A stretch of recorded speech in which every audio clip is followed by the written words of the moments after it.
Hello everyone, সুন্দরবনে দ্বিতীয় দিন সকাল থেকে রাত পর্যন্ত কি কি খেলাম চলো শেয়ার করা যাক। তো চলো শুরু করি Sundarban second day food blog.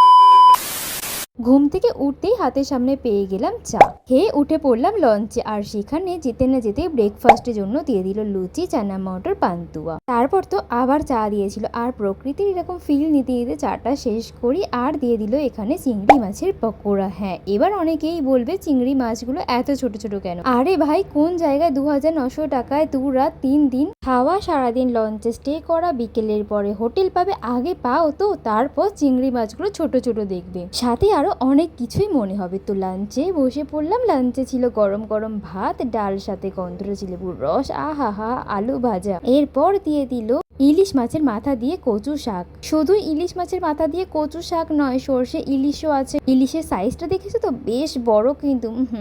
তারপর তো পাতে পড়ে গেল চিংড়ি মাছের মালাইকারি। পিসগুলো দেখতেই পাচ্ছ তো, জিভ থেকে জল না ফেলে স্ক্রিনে দেওয়া নাম্বারে ফোন করো আর চলে যাও। সন্ধে হতেই রুমে গিয়ে দিয়ে আসলো কফি, আর সেই কফিতে চুমুক দিতেই দিয়ে দিল এগ চাউমিন। দেন ভাবলাম সুন্দরবনের ফুচকা ট্রাই করা যাক। তো আমার তো বেশ ভালোই লেগেছিল, আমাদের কলকাতার মতোই নর্মালি ফুচকা।